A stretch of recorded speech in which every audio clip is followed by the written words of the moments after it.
బచ్చలకురి Joseph alias ప్రశ్న రావణ్ వెనకాల పూర్తిగా వైసీపీ పార్టీ ఉంది, జగన్మోహన్ రెడ్డి ఉన్నాడు అని ఇప్పుడైతే ఆధారాలతో సహా బయటపడింది. ఎందుకంటే ఎప్పటి వరకు ఈ జోసెఫ్ కేసుని ఆ అలియాస్ రావణ్ కేసుని వాదించుకుంటూ వచ్చినటువంటి న్యాయవాది జడా శ్రావణ్ అనే వ్యక్తి ఎవరైతే ఉన్నారో ఆయన పూర్తిగా ఈ కేసు నుంచి నేను ఇక బయటకు తప్పుకుంటున్నానని చెప్పి స్వయంగా ఆయనే ఒక మీడియాతో మాట్లాడుతూ చెప్పారు.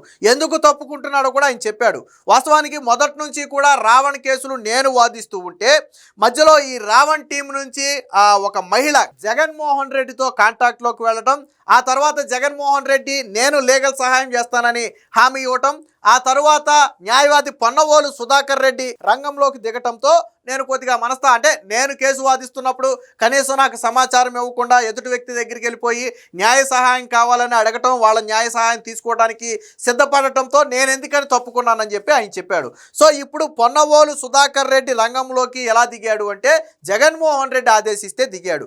జగన్మోహన్ రెడ్డి ఎందుకు ఆదేశించాడు అంటే ఈ టీము అంటే ఈ ప్రశ్న టీంకి సంబంధించినటువంటి ఒక మహిళ జగన్మోహన్ రెడ్డిని కలవటం, న్యాయం చేయాలని అడగటంతో ఆయన రంగంలో దిగాడంటే నిన్నో మొన్న కొడాలి నాని మాట్లాడుతూ ప్రశ్న రావణ్కి మాకి ఏంటి సంబంధం, ఆ పవన్ కళ్యాణ్ని తిడతాడు తప్ప చంద్రబాబు నాయుడిని లోకేష్ని ఎందుకు తిట్టడో, ఆళ్ళ మనిషి కాబట్టి తిట్టడం లేదు, మాకు రుద్దే ప్రయత్నం చేస్తున్నారని చెప్పి కొడాలి నాని మాట్లాడాడు. మరి ఇప్పుడేమో జగన్మోహన్ రెడ్డి స్వయంగా వాళ్ళ లీగల్ సెల్ నుంచి కీలకంగా ఉన్నటువంటి పొన్నవోలు సుధాకర్ రెడ్డిని పంపి ఈ కేసును వాదించాలని చెప్పటం, ఆ టీంకి రావణ్కి ఏం కాదు నేను చూసుకుంటానని చెప్పి అభయం ఇవ్వటం. ఇప్పుడు ఎవరు మనిషి?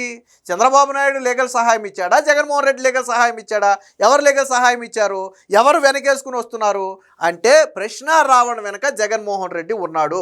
వాస్తవానికి జగన్మోహన్ రెడ్డి ఇంత బలంగా స్టాండ్ తీసుకోవడానికి ప్రధాన కారణం ఏంటంటే అసలు జగన్మోహన్ రెడ్డి కొంత ఫైనాన్షియల్ సపోర్ట్ చేయటంతోనే ఈ వ్యక్తి విచ్చలవిడిగా ఆ ప్రభుత్వం మీద కావచ్చు, పవన్ కళ్యాణ్ మీద కావచ్చు తీవ్ర స్థాయిలో విరుచుకు పడుతూ వీడియోలు చేశాడు అనేది ఒక వాదన. అది అవునా కాదా అనేది దర్యాప్తులో తేలుతుంది.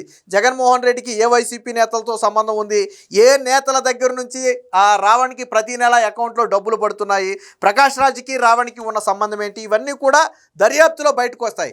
కాకపోతే ఇప్పుడు రావణ్ వెనక ఉన్నది మాత్రం జగన్మోహన్ రెడ్డి. ప్రస్తుతానికి రావణ్ని కాపాడుతాను అని చెప్పి లీగల్ సహాయం ఇవ్వడానికి ముందుకు వచ్చినటువంటి జగన్మోహన్ రెడ్డి నైజం అంటే దేశం మీద కావచ్చు, హిందూ మతం మీద కావచ్చు దారుణమైనటువంటి వ్యాఖ్యలు చేసినటువంటి వ్యక్తికి జగన్మోహన్ రెడ్డి సహాయం చేస్తున్నాడు అంటే ఎలాంటి వ్యక్తులకు సహాయం చేస్తున్నాడు? రావణ్ మీద పెట్టింది కేసు ఏంటి? దేశం మీద యుద్ధం, దాదాపు దేశం మీద యుద్ధం చేయడంతో సమానం. ఎవరైతే మావోయిస్టు నేత హిడ్మా చనిపోయాడో ఆ హిడ్మాని కీర్తిస్తూ, ఆ హిడ్మాని హీరోగా చేస్తూ, ఆ హిడ్మా గురించి వీడియోలు చేస్తే కొంతమంది ఆ భావజాలానికి కనెక్ట్ అయిపోయారని చెప్పి మొన్న అందులో రిమాండ్ రిపోర్ట్లో కూడా రాశారు. రావణ్ని కస్టడీకి అడిగే సమయంలో అదే రాశారు. రావణ్ చేసినటువంటి ఆ వీడియోకి ఒక 500 మంది కామెంట్ చేశారు. అందులో 400 మంది ఆ భావజాలంతో కనెక్ట్ అయి కామెంట్ చేశారు. రేపు నిజంగానే వాడు మావోయిస్టులుగా మారితే హిడ్మానే ఆదర్శంగా తీసుకుంటే సమాజానికి ఎంత ప్రమాదం ఇది? సో అలాంటి దేశం మీద యుద్ధం ప్రకటించే వ్యక్తిని, మావోయిస్టులను కీర్తించే వ్యక్తిని, హిందూ దేవతల మీద ధర్మాల మీద విమర్శలు చేసే వ్యక్తిని జగన్మోహన్ రెడ్డి కాపాడటం, పైగా ఇదే రావణ్ అనే వ్యక్తి నాకు దేశం అంటే భక్తి లేదు, నేను మళ్ళీ చెప్తున్నాను మీరు కరెక్ట్గానే అన్నారు, నాకు దేశం అంటే భక్తి లేదు, నేను దేశభక్తుడిని కాదు అని ఆయన నోటితోనే చెబితే అలాంటి వ్యక్తులకి జగన్మోహన్ రెడ్డి సపోర్ట్ చేస్తున్నాడంటే ఇలాంటి సంఘ విద్రోహ శక్తులకి, లేదా ప్రభుత్వాలను కూల్చే ప్రయత్నం చేసే వ్యక్తులకి, లేదా మావోయిస్టు భావజాలాలతో కనెక్ట్ అయిన వ్యక్తులకి, మతాల మీద దాడులు చేసే వ్యక్తికి జగన్మోహన్ రెడ్డి సపోర్ట్ ఇస్తున్నాడు అంటే ఏంటి వాళ్ళ పార్టీ స్టాండు?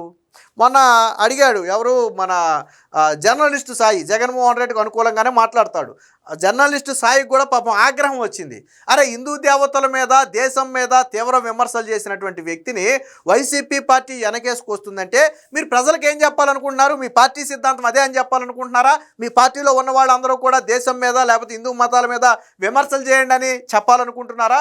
అసలు ఆ వ్యక్తిని వెనకేసుకు రావాల్సిన అవసరం మీ పార్టీకి ఏమొచ్చింది? మాట్లాడిన మాటలు తప్పు, శిక్ష అనుభవిస్తాడు, మీకేంటి మధ్యలో దురద అని స్వయంగా జర్నలిస్టు సాయే ప్రశ్నించాడు వాళ్ళ పార్టీ నుంచి. అంటే జగన్మోహన్ రెడ్డికి సపోర్ట్ గా మాట్లాడే వ్యక్తే ఆగ్రహం తెచ్చుకున్నాడు. కానీ వీళ్ళకి మాత్రం చెమగుట్టినట్టుగా లేదు. ముఖ్యంగా ఇక్కడ జగన్మోహన్ రెడ్డి క్రిస్టియన్ కావటం, జోసెఫ్ క్రిస్టియన్ కావటంతో జగన్మోహన్ రెడ్డి అక్కడ కనెక్ట్ అయ్యాడు అనే వాదన కూడా ఉంది. సరే దానికే కనెక్ట్ అయ్యాడా లేదా ప్రభుత్వం మీద విమర్శలు చేస్తున్నాడు కాబట్టి కనెక్ట్ అయ్యాడా మనకు తెలియదు. సో దీనికి సంబంధించినటువంటి వార్త కూడా ఒకటి వచ్చింది, ఒకసారి చూద్దాం. రాముడి మంత్రం రావణ తంత్రం, ప్రశ్న జోసెఫ్ కు వైసీపీ అండదండలు. కోర్టులో పొన్నవోలు టీం హాజరు, రావణ్ సన్నిహితురాలికి జగన్ బ్లెస్సింగ్స్. గన్నవరం ఎయిర్పోర్ట్ వద్ద కలిసి భరోసా, ఆమెను విచారణకు పిలిచే యోచనలో పోలీసులు. వైసీపీ ఓడిపోయాక మరింత గరళం, హిందూ మతం సనాతన ధర్మంపై విషయం, పవన్ కళ్యాణ్ పై తీవ్రమైన దూషణలు. రావణ్ తమకు తెలుసని ఒప్పుకున్న అంబటి రాంబాబు, రాష్ట్రంలో కాష్టం రగిల్చేందుకు ఉమ్మడి వ్యూహమా అని చెప్పి చెప్పారు. అయితే ఇక్కడ చూడండి, ట్విస్ట్ ఏంటంటే హే రామ్ సేవ్ ఏపీ అని చెప్పి జగన్మోహన్ రెడ్డి నిన్న రాముడిని తలుచుకున్నాడు. సరే, తప్పులేదు, నేనేం దాన్ని ఖండించను. సరే, ఎవరైనా సరే రాముడిని తలుచుకునే హక్కు ఉంటుంది. కాకపోతే ఈ ఎవరి గురించి తలుచుకున్నాడో తెలుసా? రావణ్ గురించి తలుచుకున్నాడు.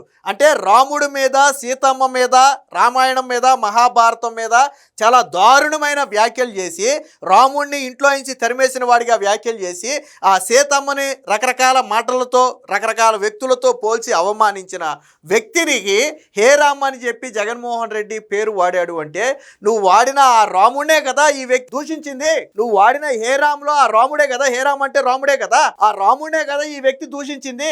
మరి అలాంటి రాముడినే దూషించిన వ్యక్తిని కాపాడటం కోసం నువ్వు హే రామ్ అని చెప్పి నువ్వు సంబోధించావంటే జగన్మోహన్ రెడ్డి వింత పోకడేంటో నాకు అర్థం కాల. పోనీ ఆ వ్యక్తి ఏదో పార్టీ నాయకులను లేదా చంద్రబాబు నాయుడు ఇంకొకరు విమర్శించారు, దానికి సంబంధించి నేను ఈ పదం వాడితే ఓకే, అగ్రి అవ్వచ్చు. అసలు కీర్తిస్తున్నటువంటి దేవుణ్ణే, నువ్వు పలికినటువంటి దేవుణ్ణే ఈ రావణ్ అనేవాడు అత్యంత నీచంగా అవమానించాడు. నువ్వు ఆ పేరు పెట్టి ఆ వ్యక్తిని కాపాడాలనే ప్రయత్నం చేసావంటే నువ్వు ఎలాంటి ధోరణిలో ఉన్నావో అర్థమవుతుంది. So hey Ram save AP అని ఇటీవల వైఎస్ జగన్ శ్రీరాముడిని తలుచుకున్నారు. కానీ అదే రాముడితో పాటు హిందూ దేవుళ్లను, హిందూ మతాన్ని అసభ్యంగా తులనాడుతూ అవమానించిన ప్రశ్న రావణ్కు జగన్ రక్షగా నిలిచారు. ఇది వైసీపీ మార్కు తంత్రం. రావణ్తో కలిసి రాష్ట్రంలో కులాలు మతాల మధ్య కాష్టం మండించే కుతంత్రం.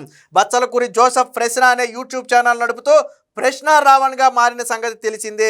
తన ఛానల్తో పాటు బహిరంగ వేదికపై నుంచి ఉప ముఖ్యమంత్రి పవన్ కళ్యాణ్పై నీచమైన అసభ్యకరమైన వ్యాఖ్యలు చేయడంతో పాటు జనసేన నేతలు పలు చోట్ల పోలీసులకు ఫిర్యాదు చేశారు. దీనిపై కేసులు నమోదయ్యాయి. దర్యాప్తు క్రమంలో రావణ్ మరో అవతారం బయటపడింది.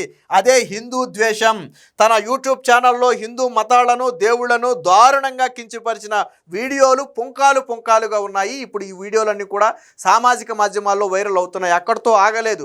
ఎవరైతే మావోయిస్ట్ నేత హిడ్మా ఉన్నాడో ఆ హిడ్మా ఎన్కౌంటర్ తర్వాత హిడ్మాను కీర్తిస్తూ హిడ్మాను హీరోగా చేసి హిడ్మాకు హక్కులు ఉండవా, మావోయిస్టులకు హక్కులు ఉండవా, మావోయిస్టులు బతకకూడదా లాంటి వ్యాఖ్యలు చేస్తూ మావోయిస్టు భావజాలాలు ప్రజల్లోకి వెళ్లే విధంగా వీడియోలు చేశాడు. సో ఇలాంటి వ్యక్తికి జగన్మోహన్ రెడ్డి రోజు అండగా నిలబడే ప్రయత్నం చేశాడు. దీనికి సంబంధించినటువంటి మరొక వీడియో కూడా ఉంది, ఒకసారి మరొక వార్త కూడా చూద్దాం. జోసెఫ్ సన్నిహితురాలికి జగన్ భరోసా. జోసెఫ్ కు ప్రశ్నతో పాటు గళం అనే మరొక యూట్యూబ్ ఛానల్ కూడా ఉంది. గమన అనే మహిళతో కలిసి పలు రకాల వీడియోలు తీశాడు. తన విమర్శకులు ప్రత్యర్థులపై వ్యంగ్యంగా దాడి చేయటం, ఆత్మనిర్భర భారత్ వంటి విధానాలను గేలి చేయటం, ఇంకా రకరకాల కాన్సెప్టులతో కూడిన షార్ట్ వీడియోలు అవి. రావణ్ పై ఉపా కేసు పెట్టినప్పుడు జగన్ ను కలిసేందుకు ఇటీవల గన్నవరం విమానాశ్రయానికి ఈ గమన అనే అమ్మాయి వచ్చింది. జగన్ లోపలికి వెళ్లే ముందు ఆ పార్టీ నేత మల్లాది విష్ణు ఏదో చెప్పగానే జగన్ ఆగి బారికేడ్ అవతల ఉన్నటువంటి గమన వద్దకు వచ్చాడు. తలపై చేయి పెట్టి తనదైన శైలిలో ఆశీర్వదించి అక్కడే దేవినేని అవినాష్ కూడా ఉన్నారు, మరేం పర్లేదు అవినాష్ చూసుకుంటాడని చెప్పి గమనకు జగన్ భరోసా ఇచ్చి వెళ్ళిపోవడం జరిగింది. సో ఈ ప్రశ్న రావణ్కు మద్దతుగా శుక్రవారం ఒక రౌండ్ టేబుల్ కాన్ఫరెన్స్ కూడా జరిగింది. ఇందులో వైసీపీ తరపున అంబటి రాంబాబు పాల్గొని ప్రశ్నిస్తే ఉపా కేసు పెడతారా అని చెప్పి ఆయన మాట్లాడాడు.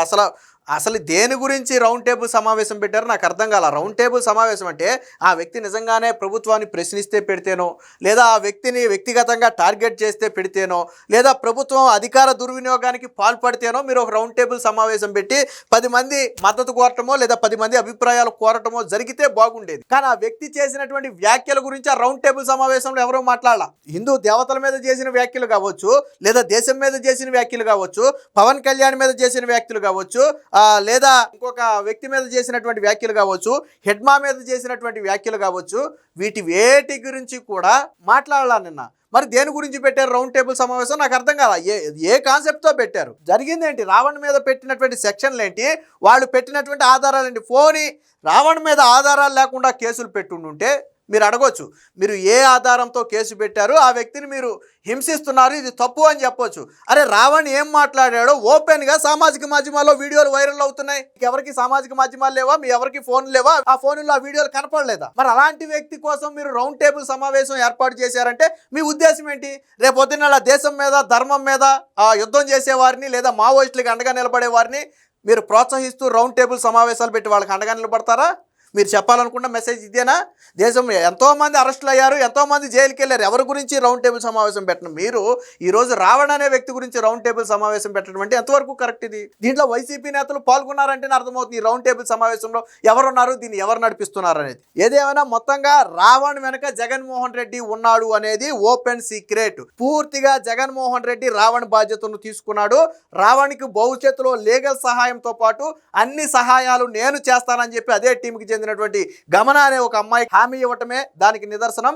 అంటే వైసీపీ విధానాలు ఎలా ఉంటాయి, ఆ పార్టీ సిద్ధాంతాలు ఏంటి అనేది ఈ రోజు రావణ్కి మద్దతు ఇవ్వడం ద్వారా రాష్ట్రం మొత్తానికి మరొకసారి తెలిసింది.